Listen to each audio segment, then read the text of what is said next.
Hello दोस्तों, स्वागत है आपको हमारे नए यूट्यूब चैनल यस के डी फार्मेसी में। आज हम बायोकेमिस्ट्री का एक टॉपिक है जिसका नाम है beta oxidation of fatty acid. मतलब फैटी एसिड का जो बीटा ऑक्सीडेशन है वो कहाँ हो रहा है, क्यों हो रहा है, कैसे हो रहा है, उसमें कौन कौन से स्टेप इन्वॉल्व होते हैं। आज हम इसके बारे में बात करेंगे। सबसे पहले ये जान लेते हैं कि फैटी एसिड आया कहाँ से।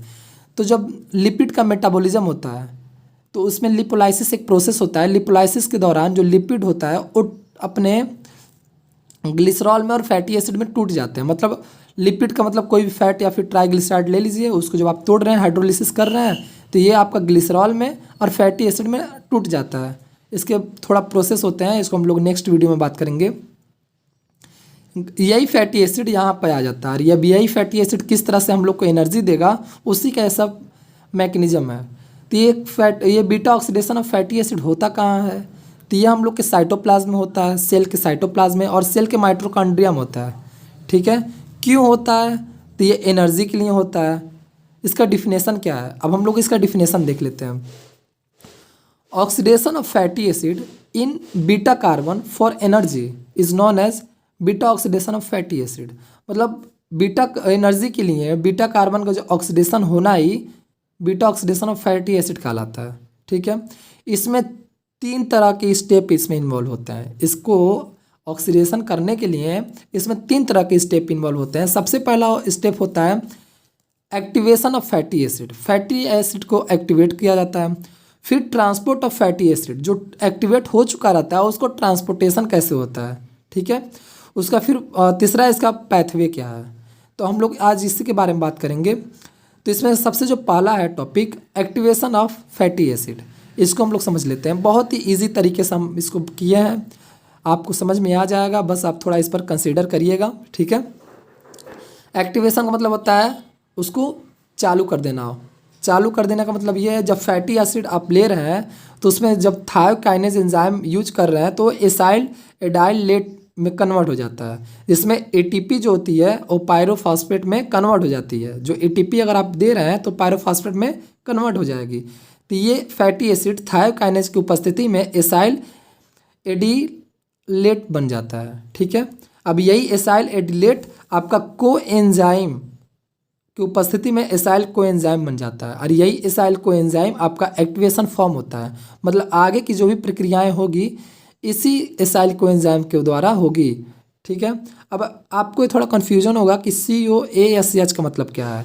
तो जब ये भी एक तरह का कोएंजाइम ही होता है, एक तरह का नहीं, ये खुद एक एंजाइम होता है। अगर यही एंजाइम अगर किसी के साथ जुड़ा रहता है तो उसको हम लोग COA कहते हैं, लेकिन अगर यही एंजाइम अगर अकेला रहे तो उसको COASH कहते हैं। ठीक है, अब इसको हम लोग थोड़ा हिंदी की भाषा में, बहुत ही सरल भाषा में समझ लेते हैं कि अब इसका जो एसाइल कोएंजाइम है एक्टिवेशन फॉर्म, ये आगे कैसे जाता है। इसका जो दूसरा प्रोसेस है ट्रांसपोर्टेशन ऑफ फैटी एसिड, इसका ट्रांसपोर्टेशन किस तरह से होता है ये हम लोग दूसरे टॉपिक में देखते हैं। दूसरा हेडिंग है transportation of activated fatty acid. जो यहाँ पर एक्टिवेट हो चुका है ये आगे कैसे जाएगा, कैसे ही हम लोग को एनर्जी बनाने के लिए दूसरा स्टेप पार करेगा, उसके बारे में बात कर रहे हैं। तो ये बहुत यहाँ पर अच्छे से लिखे हैं। अब फैटी एसिड का activation form acyl coenzyme mitochondria में जाना है। जो ये एसाइल कोएंजाइम है अब इसको माइटोकॉन्ड्रिया के अंदर जाना है, क्योंकि माइटोकॉन्ड्रिया ही तो पावर ऑफ एनर्जी है, power house of energy mitochondria की कहते हैं, जहाँ पर एनर्जी रहता है। अब यही जो फैटी एसिड है ये अब एक्टिवेट हो चुका है। अब यही एक्टिवेशन इसका माइटोकॉन्ड्रिया के अंदर इसको जाना है, लेकिन जो माइटोकॉन्ड्रिया का इनर लेयर है, जैसे इनर वो इनपरमेबल होता है। जिसलिए इनपरमेबल का मतलब ये होता है वो सिर्फ एसाइल कोएंजाइम को जाने नहीं देता है, वो उसको रोक देता है। ठीक है, तो एसाइल कोएंजाइम को जाने के लिए एक कैरिनिटीन आता है। ठीक है, सॉरी, कैरिनिटीन आता है। ये जो कैरिनिटीन आता है ये एक तरह का इसका सहपाठी होता है, आता है और कहता है कि अगर तुम नहीं जा पा रहे हो तो एक काम करो, तुम मेरे साथ चलो, मुझे सब पहचानते हैं और मैं तुमको साथ में लेकर चलूँगा और कोई मुझे बोलेगा भी नहीं। तो एसाइल कोएंजाइम कैरिनिटीन के साथ चिपक जाता है और चिपकने के साथ वो उसके साथ माइटोकॉन्ड्रिया के अंदर चला जाता है। जब ये माइटोकॉन्ड्रिया के अंदर चला जाएगा तो फिर वो वहाँ पे जाके टूट जाता है। कैरेनिटीन बोलता है अब मैं तुम्हारा काम कर दिया, मुझे जाने दो। तो वहाँ से कैरेनिटीन चला जाता है और फिर एसाइल कोएंजाइम वापस रह जाता है। अब इसको हम लोग एक थोड़ा डायग्राम की वजह से देखते हैं कि इसका डायग्राम क्या है। एसाइल कोएंजाइम था, एसाइल कोएंजाइम के साथ एसाइल कैरेंटीन बन गया, किसकी उपस्थिति में? कैरेंटीन की उपस्थिति में। कैरेंटीन यहाँ पर आया, ठीक है, और ये एसाइल कैरेंटीन बना दिया।